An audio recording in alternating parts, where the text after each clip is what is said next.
নমস্কার, তিয়াশা রান্নাবান্নাতে আপনাদের সবাইকে স্বাগত। আজকের চিকেনের একটা অন্য ধরনের রেসিপি আপনাদের সাথে শেয়ার করব, সেটা হচ্ছে গন্ধরাজ চিকেন। খেতে কিন্তু এটা দারুণ টেস্টি হয়। রেসিপিটা কিন্তু একবার অবশ্যই ট্রাই করবে। তার জন্য এখানে মোট আমি 500 গ্রাম মতন চিকেন নিয়ে নিয়েছি। তার মধ্যে দিয়ে দিয়েছি 3 চামচ মতন টক দই, 2 চামচ মতন আদা রসুন বাটা, আর ওপরে যে গন্ধরাজ লেবুর যে সবুজ অংশটা থাকে সেটা কিন্তু আমি হালকা গ্রেট করে দিয়েছি। দেখতে হবে যে সাদা অংশটা যাতে কোনো রকমভাবেই না বেরিয়ে যায়। আর দিয়ে দিয়েছি কিছুটা পরিমাণে লেবুর রস, গন্ধরাজ লেবুরই রস দিয়েছি। দিয়ে ভালো মতন করে কিন্তু এটাকে আমি ম্যারিনেট করে নেব। ম্যারিনেট করে এটাকে আমি রেখে দেব প্রায় 1 ঘন্টা মতন। হাতে যদি সময় কম থাকে তাহলে সময় কমটাও রাখতে পারেন, কিন্তু একটু বেশি সময় রাখলে একটু বেশি ভালো হয়। তো আমার হাতে খুব বেশি সময় ছিল না বলে আমি 1 ঘন্টা মতো ম্যারিনেট করে রেখে দিয়েছিলাম।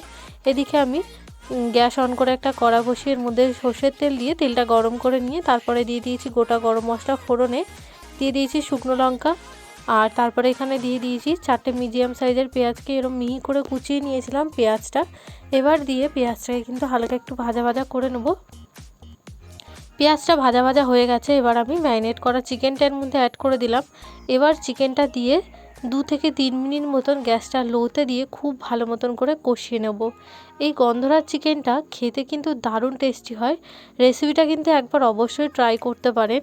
আর ভাত, রুটি, লুচি, পরোটার সাথেও কিন্তু একদম জমে যায়। তারপরে এখানে আমি দিয়ে দিলাম 3-4টে মতন চেরা কাঁচা লঙ্কা। ঝালটা কিন্তু অবশ্যই স্বাদ মতন দেবেন। রোজ রোজ যদি একই চিকেনের ঝোল, চিকেন কষা, চিকেন কারি এইসব খেয়ে বোর লাগে তাহলে কিন্তু এই রেসিপিটা অবশ্যই ট্রাই করতে পারেন। তারপর আমি এখানে স্বাদ মতন দিয়ে দিলাম নুন। এবার দেখুন মাংসটা থেকে কতটা পরিমাণে তেল বেরিয়ে গেছে, মানে তেলটা কিন্তু একদম আলাদা হয়ে গেছে। এবার স্বাদ মতো নুন দিয়ে আমি 3 থেকে 4 মিনিট মতন একটু ভালো মতন কষিয়ে নেব। তারপর আমি একটুখানি পরিমাণে চিনি দিয়ে দিলাম যাতে স্বাদটা খুব সুন্দর ব্যালেন্স হয়। চিনিটা কিন্তু আমি খুব বেশি পরিমাণে দিইনি, 1 চামচের 4 ভাগের 1 ভাগ মতন এখানে আমি চিনি দিয়েছি। দিয়ে আবারও 2 থেকে 3 মিনিট মতন এটাকে কিন্তু খুব ভালো মতন করে কষিয়ে নেব। কষাতে কষাতে দেখবেন যে এর কালারটা কিন্তু অনেকটাই চেঞ্জ হয়ে এসছে। আর দেখুন এর কালারটা কিন্তু একদম চেঞ্জ হয়ে এসছে। এবার আমি এর মধ্যে মশলাগুলো অ্যাড করে দেব। 1 চামচ মতন দিয়েছি জিরের গুঁড়ো, 1 চামচ ধনের গুঁড়ো, আর দিয়ে দিয়েছি 1 চামচ লঙ্কার গুঁড়ো, আর 1 চামচ হলুদ গুঁড়ো। সব কিছু দিয়ে খুব ভালো মতন করে মিশিয়ে নিয়ে আবারও 3 থেকে 4 মিনিট মতন কিন্তু আমি এটাকে কষিয়ে নেব। যতক্ষণ না পর্যন্ত মশলার কাঁচা গন্ধটা যাচ্ছে ততক্ষণ অবধি কিন্তু এটাকে আমি কষিয়ে নেব।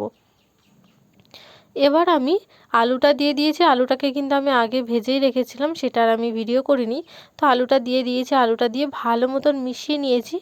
মিশিয়ে নিয়ে 1 কাপ মতন জল দিয়ে বা 2 মিনিট ফুটিয়ে নিয়ে আমি দুটো এখানে লেবুর স্লাইস দিয়ে দিয়েছি।